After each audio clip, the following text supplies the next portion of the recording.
Well, hello. Today we are going to be doing something a little bit different. Welcome to season 2 of the Trauma Resonance Resilience podcast. And I'm sat with somebody in the corner of the Cabinet Office, which feels a little bit strange, really. But I'm going to be speaking with somebody today who's going to take us on a bit of a journey, a different journey, that's very much around combat and combat trauma, which is not something that I have worked with, but I'm very aware of its heritage in terms of the whole trauma conversation.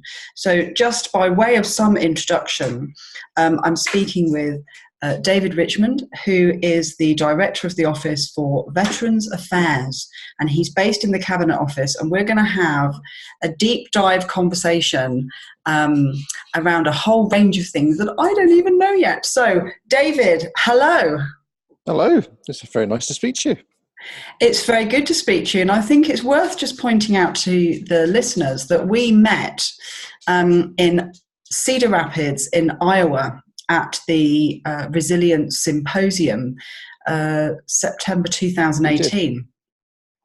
And sat on a train in Chicago that most people don't seem to sit on. I don't remember it being a very kind of safe feeling experience, but I was like, no, I want to get a train. I want to have the whole experience. Yeah, and we all had to keep an eye on where was the nearest door. Yes. It had a kind of edgy feel to it, I think it's fair to say. But so can you just kind of tell those of us, well, first of all, what's it like sitting in the Cabinet Office? Is it quite... It's a slightly weird experience for me because, as you know, I'm new to it. I've only been doing this since October and had 2 weeks' notice of it. So I've just probably coming out of the far side of the what just happened there sensation. But it's been a bit of a transformation from working for myself for a while to sitting at the very centre of government, which is a slightly weird thing. But it's what is nice to know is that the office I'm now in is a new creation. But it's been done with some intent, and there seems to be a real determination to get something done. Quite how we move the machinery of government to make it happen is another question, but we'll manage it one way or the other.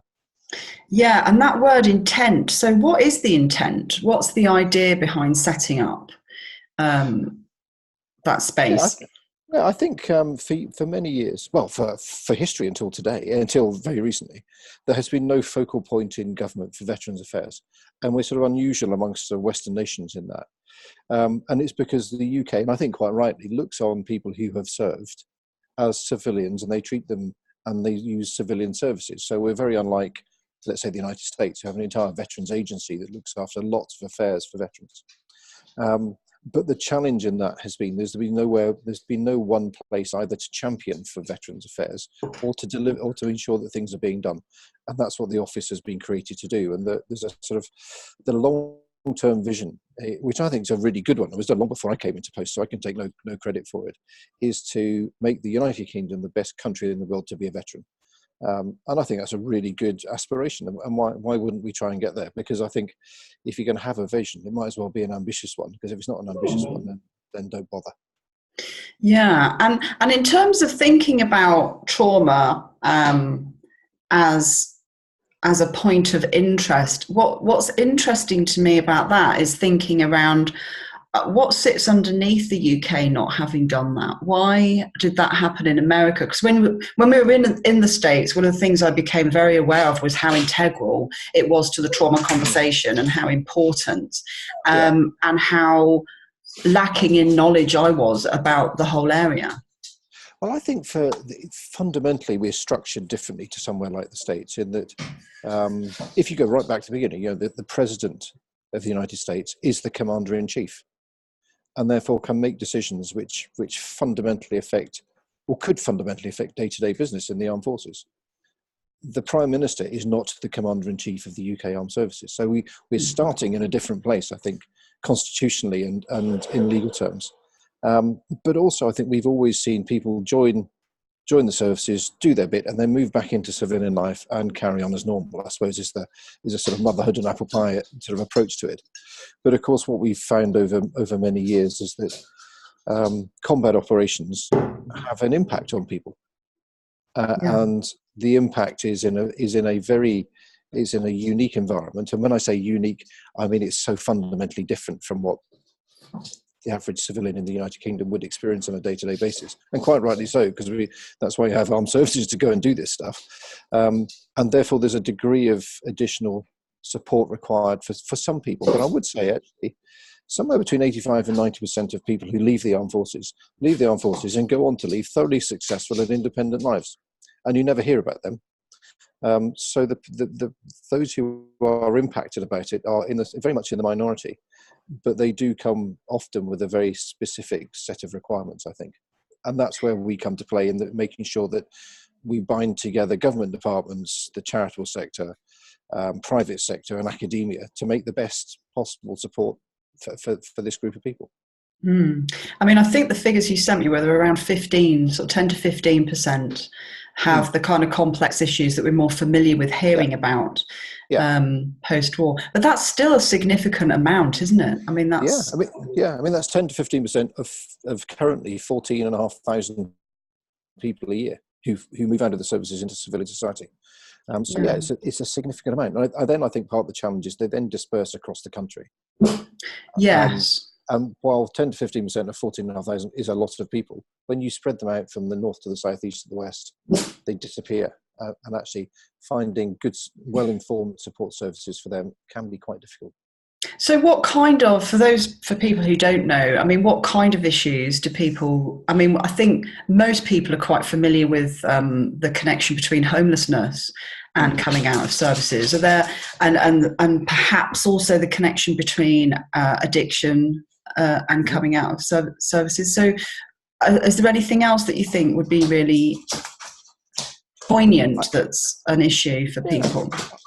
I think the part of homelessness grabs a lot of public attention, although the statistics, the data would say it's not nearly as prevalent as the media and the public discourse would have you think. So I did actually a sort of typically non-academic Richmond-like straw poll in the pub about 4 weeks ago. I just asked a load of guys I was with, who I know anyway, but have nothing to do with the military at all. They've come from entirely different backgrounds. How many people do you think in the UK, what proportion of homeless people in the United Kingdom are veterans? And of course, the guesses range from 25 to 60%. Well, actually, the answer is nearer 5%. How many people in the criminal justice system are veterans? Again, very high numbers were the guesses. The answer is 3.8%. So the numbers are lower, but that's not a reason for not giving it any attention. I think part of the challenge of leaving the armed forces is you're leaving a lifestyle. You're leaving a way of life. You're leaving an organisation with a very firm identity. You're leaving an organisation with not only a firm identity, but a very clear set of purpose. And it provides not only your professional life, but also provides for your social and domestic life too, in so many ways. So when you leave it, you're not just leaving a job. You're leaving an entire lifestyle. And you're leaving your tribe, if you like. And that's really quite hard.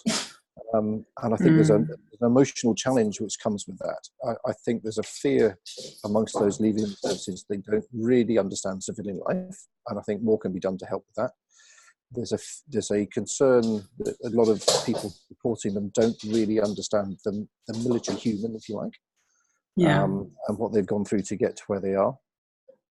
And I think there's much more that can be done as people start the transition from being a service person to being a civilian, that is less transactional in terms of, actually the context is I think the military invest an enormous amount of time and money in helping people become civilians.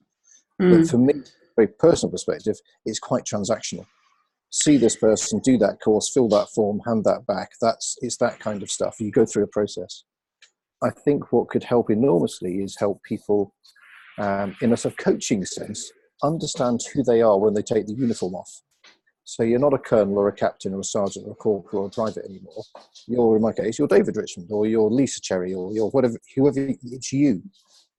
And it's you that's going to leave and go and be successful in civilian life. So you need to understand who you are.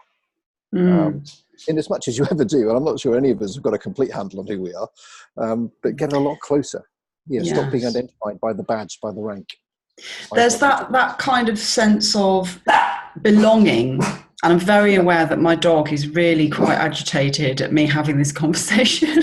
I can understand that. Which, of course, we're doing live. I don't know how much can be edited out of my dog barking. He's currently just biting my socks off my feet. So if I'm looking a little bit vacant, that's because I am. I know why.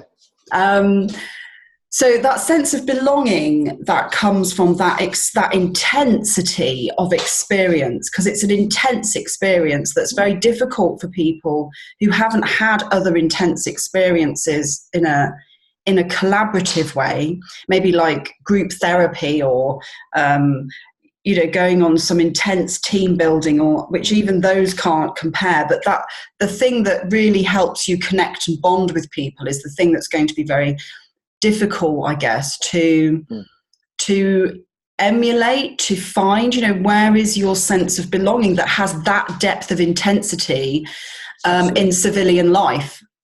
Yeah. And I think you've hit the nail squarely on the head, actually. And also there's all that shared experience. I think that you bind and you're bound together by shared experience and culture and identity and all those great things and things you talk about. And that's very, very difficult to replicate. You're also driven, and the whole culture of the services is about team, not self. Yes. And therefore, one of the things you find if you interview former servicemen, certainly early on in their transition, where an interview is for employment, an interview is about selling yourself, isn't it? You find it really hard to say I, not we. Yes. Give me an example where you have done such and such, and they'll talk about, well, we did this, or we did that. And that's just it's a very simple illustration of a different culture and a different set of values, perhaps. So there's also that kind of sense for me about how individualized our culture has become. And having worked in cultures that are very collectivist in their setting, trying to talk about self when I've done stuff around self-care becomes something very, very alien. It's a very alien concept. And so I can see how that's really difficult. And I think the other thing that I think about is out of that 10 to 15%, what I'd be really interested in is what experiences they'd had prior to joining the forces, because I would imagine that there is some kind of link between whether that's early childhood trauma or adversity in childhood, and how that is then layered upon and activated when in the experience then of being in war, Yeah, you're going heading right there, absolutely in the right place.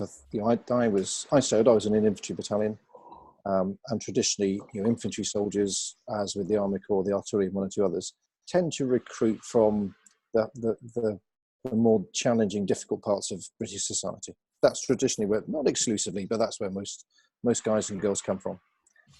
And they bring into the services with them all the challenges that they've confronted, all the experiences they've had, of course, are part of who they are. And that's what joins them in service. I think that when I see, and I reflected on this when I was in almost my last job, I was lucky enough to be a commanding officer of a battalion. And reflecting on that, you see young men, in our case, predominantly young men, who had been exposed to leadership and direction and purpose and all those things very often for the first time in their life. The first time they had really seen role models. And you could see the profound impact it was starting to have. And the vast majority respond really well to that. Some people struggle with it. Yeah. But also when you flip to the other side of things, and the more, let's call it the discipline, more socially challenging aspect of the role, I was struck, even I'd been in for 20 plus years by then, I was struck by how complicated some of these young men's lives were. And some of the real challenges actually, when we deployed to Afghanistan, and we had two soldiers who had no next of kin. Yeah. So I became the next of kin for one of them, and the quartermaster was the next of kin for the other. We thought we'd do one each because we would be indifferent. There were lots of reasons for that. And I thought, there's an illustration of people who have no family. They have nobody they want contacted if anything happens. Yeah. Well, that's pretty poor, isn't it? Pretty sad situation. We've got guys who sofa surfed when they went home because they didn't have a home. And it wasn't unusual for dad to be in jail or mum to be in jail, sister to be on the game, family to be addicted to some substance or alcohol. All this kind of stuff was quite a normal set of circumstances for a lot of these young guys. And so then you that, throw them into combat, and you wonder why sometimes they're struggling with the emotional consequences of that. Absolutely. And I guess my question then would be, and maybe this is part of your role, is how are those young people, those young men, then received into the army? You know, how are they? I'm not sure about all the language, but how are they received in to that environment that has perhaps a trauma awareness about it? Yeah, I have to say no. I never in all my career did work in the training area. I didn't ever work with recruits, but everybody who comes through to the sort of recruit training has passed a whole series of tests and checks already. I'm going to have to put my dog outside because he's eating my feet so much. I'm hoping that my editor can edit this out. 2 seconds. Come on.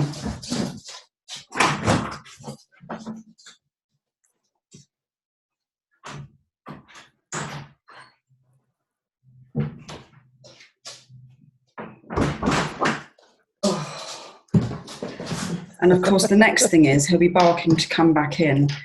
Yeah. Has he taken your socks with him? Very frustrating. Okay, right. So take two. Yes.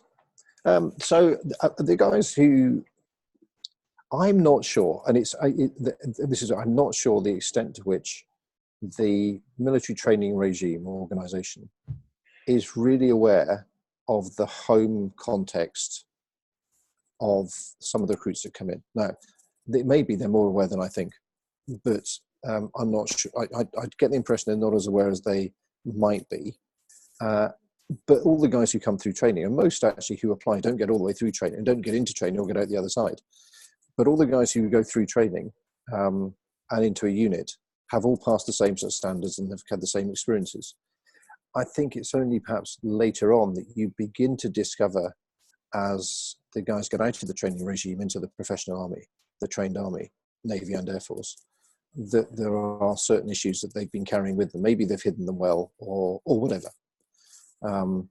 And that presents some real challenges for units who are probably not as well equipped as they might be to provide support to those who are struggling. Now, I say that only because, of course, the purpose of the armed forces is to go away and deliver combat operations around the world. That's what they're there for. That's what they focus on.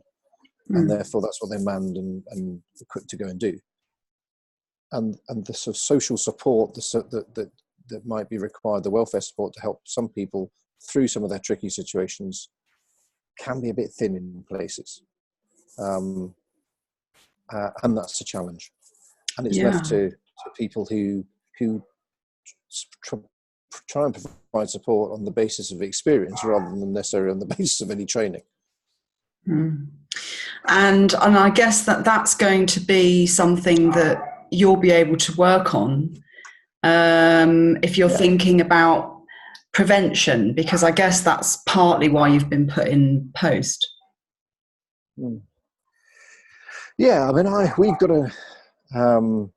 I think the creation of the office is also an acknowledgement by government that that it's the nation's responsibility, not the Ministry of Defence's responsibility, to provide support when these guys and girls leave and move back into civilian society.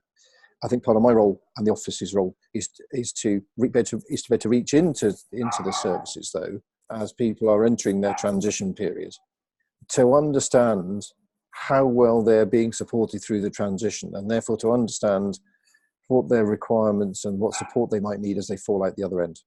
I think those who've got complex health conditions physical health conditions, are already quite well supported with a series of protocols with the NHS. I think those who carry maybe some of the emotional scars and psychological scars are not yet as well supported as they could be. and often, I think, disappear into civilian society and fall off the radar, only reappearing arguably when they need serious support rather than when something might have been able to be put in place to support them much earlier on and head the crisis off at the pass. Yeah.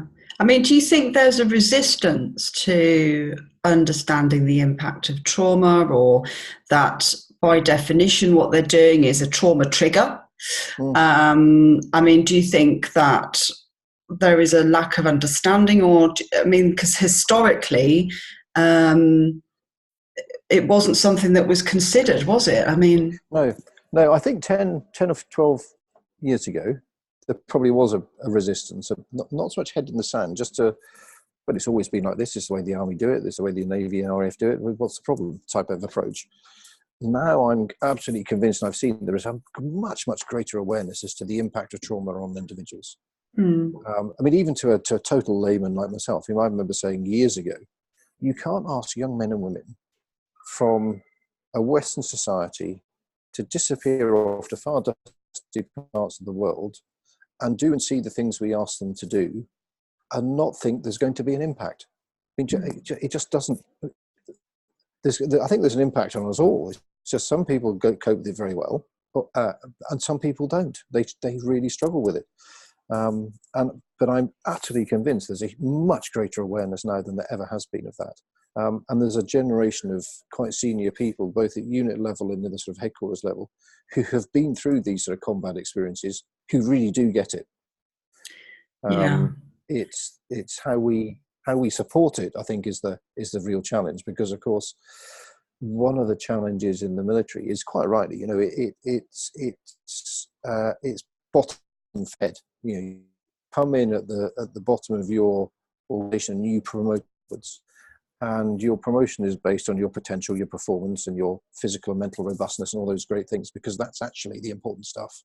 And therefore that sort of discourages people from coming forward with their injuries, be they physical or mental. And I've seen both physical injuries tested to destruction and psychological injuries tested to destruction too. Neither are good. And I'd be very honest with you. I'm not sure what the answer is to that.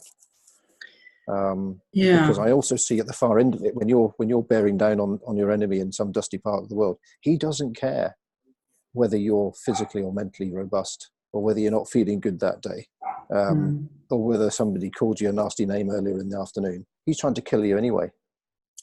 And that's the bit that whenever we're looking to support and change the armed services, we can't forget what they're actually there to go and do. And I've heard lots of times, the armed services have to reflect the society from which they come. And I buy that only so far. Because most people in society are not asked to fix bayonets and go and stick them in the Queen's enemies.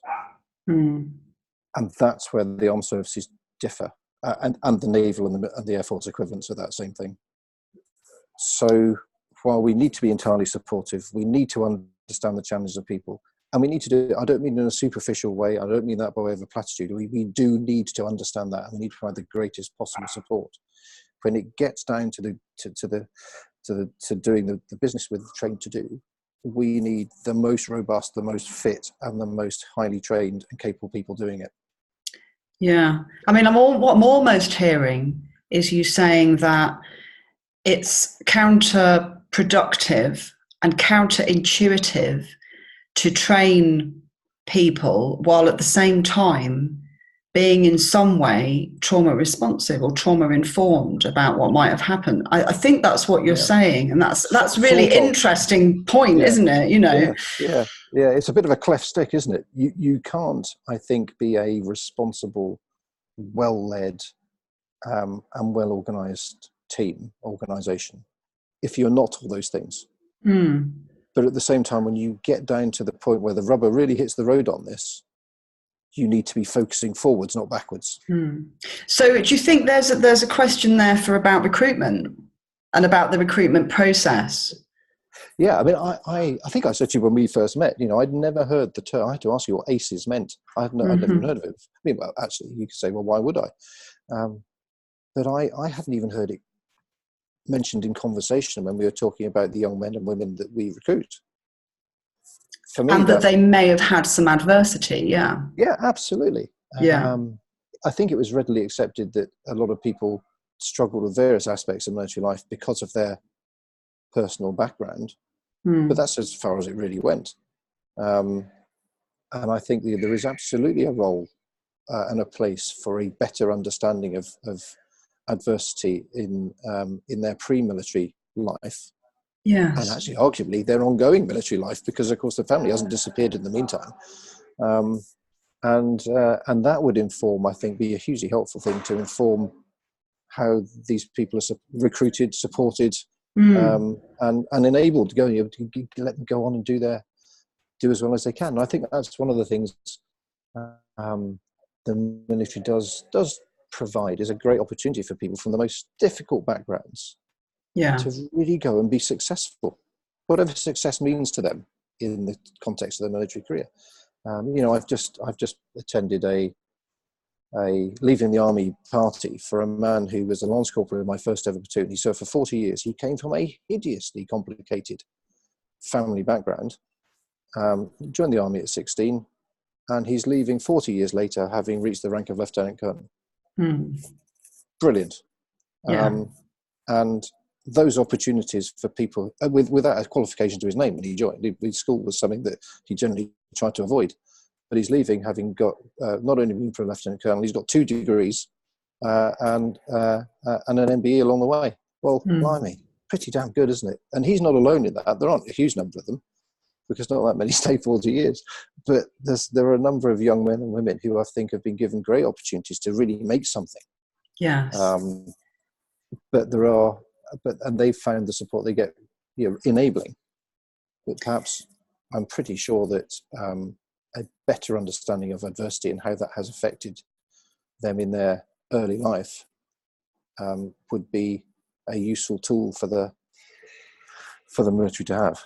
And useful when you were in that position, when you were, receiving all of these young men into your battalion. Is that the right language? Yeah, that's the one. Thank you. That would have been something that would have also helped you and perhaps left, allowed you to feel a bit better equipped in dealing with some of those things. Yeah, dead right. I mean, I think people have often asked me about the culture shock I experienced when I left the military. I had a bigger culture shock, I think, going to my unit in the military after my first of Santos training, because I came from a pretty normal family, very stable family life, little semi-detached house. We lived across the road from the primary school I went to. I went to the local grammar school, and then I joined the army. I had never had any and then you go to Sandhurst, which is where you run around a lot, and then you go to a unit. My unit was from inner city Glasgow. Blimey. Wow. That's fantastic. And then you meet people who have, in my experience at that time in 1986, I looked at that and I thought, I didn't know people like that. People had backgrounds like this. I'd never been exposed to anything close to this. Yeah. And you learn fast. You have to learn really fast. But you're learning as you go in an organisation that is encouraging in that way. And I think that sort of a better understanding of that would be enormously helpful. Yes, and I definitely see that when I travel the country in my work, just how it's very difficult to think about the UK as a homogeneous country. That's very difficult. It's actually, not only is it very divided politically and financially and educationally, it's very divided culturally. It's very divided. I can be in, I better not say, but there are parts of the country I go to where I don't feel are very warm and welcoming, and there are other parts of the country, and I will mention them because they deserve it, because they're lovely. The Northeast, I love working in the Northeast. I love working in South Wales. You wander into South Wales and it's almost as if you are somebody's relative, and that have you in for drinks and tea, and it's lovely. And then you go to other parts of the country and there's a suspicion about you, and it's a very different feel. So to be a young person, a young man with only the prism and lens of your own experience going to inner city Glasgow, I mean, that's not something I'd ever really sort of thought about in terms of that experience. But not only, and I think there's some kind of synergy with the care experience, really, because when you're in care, for example, and you will have a number of people who come from care into the army. You're going from home to home to home, and you're meeting a wide variety of people with very different experiences and backgrounds, and it's a very enriching experience if left alone to be such. If it is encouraged to be such. I found it deeply enriching on that level, not at the time, but as I moved into adulthood, that understanding that I had a much better and deeper understanding of the diversity of what it is to be human at a very young age. And I guess that the army has that potential, doesn't it? Yeah, I think, the modern army, I think, is very diverse and getting more diverse. When I joined, there was a separate Women's Royal Army Corps. They're now and have been for 20 more years, actually, an organic part of every armed service in the army. Brilliant. People don't care what colour you are, what sex you are, whether you're gay or straight, whether you're black or white or green or yellow or whatever it is. When it really comes down to what you're doing, you're part of the team because they trust you. Yes. They trust you because you can do your job. And they know that when things start to happen, you're going to be right there with them. And that's a really close-knit society, little community. You've got each other's back. And I'm just thinking, sorry to interrupt you, but I was just thinking then, if you have that sense of trust and humanness and connection and depth, finding that in civilian life that's very, very difficult. That level and depth of trust about another person, that's really hard. It's really tough. It's rare to find, and I think you don't realise just how close you are when you're serving. You only realise what it was when you're looking back on it.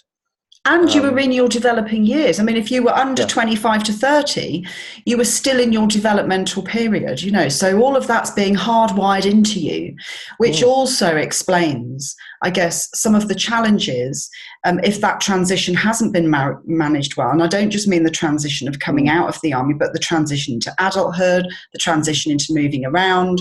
If those things haven't been handled very well, it's unsurprising that when you're hardwired to have those really deep, intense relationships, that's going to be very difficult when you cannot find that depth outside of that. Yeah, absolutely. Totally. And I think it also makes it that bit more impactful when you suffer tragic, traumatic events and you might see one of your team blown up in front of you, killed in front of you. Some of these young guys have had to pick up the body parts of their mates, put them in bags and carry them back to camp. Those sorts of things are bad for anybody. Yes. But when you're in an environment where you are so close to each other, and then perhaps even later that afternoon or the following day, you're back out on patrol again, and any sense of grieving has to wait till much later, it makes the whole thing, I think, that much more acute. Yeah. And so many young men and young women have over the last few years had to deal with that. And I think that's where I hope, we can, sitting where I sit now, we can provide a world-class level of support to them. But as I say, the vast majority leave without any impact whatsoever, or impact that they are able to manage themselves. That's probably a better way of putting it. And they're not all sort of steely-eyed dealers of death. You've got butchers and bakers and candlestick makers and pilots and surgeons and PAs and admin assistants and doctors and dentists. These are all the people who are leaving. with all these skills into society, and they bring that sort of all that experience we've talked about with them, and it's this probably the surprise of leaving that really close knit community and trying to find something else is the challenge. Oh. But I guess if I have no idea what that alarm is. I'm sure it'll stop in a minute. Yeah. Might just be the front. It's lucky I get this edited, I tell you. Attention. This is an emergency announcement. Oh. Please evacuate the building by the nearest exit. Yes. Okay. Life in the Cabinet Office. I might even leave this in there. Listen, it's been great talking to you. Get out safely. Yes, I'll speak to you soon. Thank you very much. Take care. Speak to you later. Sorry about this. See you. No Bye-bye. problem. Bye.